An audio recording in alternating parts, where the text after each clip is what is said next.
Hi மா வணக்கம். This is மகா 11th ஸ்டாண்டர்ட் மேத்ஸில் எக்ஸசைஸ் 11.5ல் 10th sum cos 3x into cos 2x. இப்போது காஸ் ஏ காஸ் பின்னு இருக்குது. ஆனால் காஸ் ஏ காஸ் பிக்கு எனக்கு ஃபார்முலா தெரியாது. 2 இன்ட்டு காஸ் ஏ காஸ் பிக்கு தான் ஃபார்முலா தெரியும். அதனால் இங்கே 2 வரணும் அப்படின்னு சொன்னால் இங்கே 2 வரணும்னா பெருக்கல் 2 வரணும்னா நான் 2ஆல் என்ன பண்ணணும், வகுக்கவும் செய்யணும். அப்போது 2ஆல் பெருக்கி 2ஆல் வகுத்தா மதிப்பு மாறாது. So 2/2 into cos 3x into cos 2x. இதை இன்டெகிரேட் பண்ண சொல்லிடுறாங்க. ஃபஸ்ட்டு இதை நான் சிம்ப்ளிஃபை பண்ணிவிட்டு அதுக்கப்புறம் இன்டெகிரேஷனுக்கு போகிறேன். ஓகேம்மா?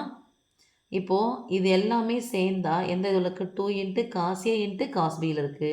1/2. அப்போ ஒன்றுமே இல்லைன்னா 1 இருக்குன்னு அர்த்தம் இல்லையா? ஸோ 1/2 நான் அப்படியே வச்சுக்கிறேன்.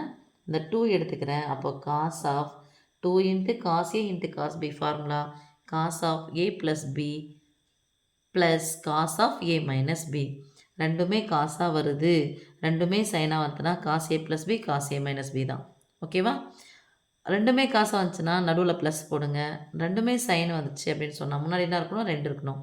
ரெண்டுமே சைனாக வந்துச்சு அப்படின்னு சொன்னால் நடுவில் மைனஸ் போடுங்க. Cos of A plus B, இதுதான் ஏ, இதுதான் B. So cos of A plus B 3x plus 2x plus cos of a minus b. இந்த 1/2 ரெண்டுத்துக்குமே சொந்தம் போட்டுக்கலாம். ஓகே, சிம்பிளிஃபை பண்ணியாச்சு. சிம்பிளிஃபை பண்ணுறதுக்காக போட்டுட்ருக்கோம். That is equal to 1/2 into cos of 3x plus 2x 5x plus cos of 3x minus 2x 1x. Okay, இதுக்கு மேலே இதை சிம்பிளிஃபை பண்ண முடியாது. அப்படியே இன்டகிரேஷன் போயிடலாம்.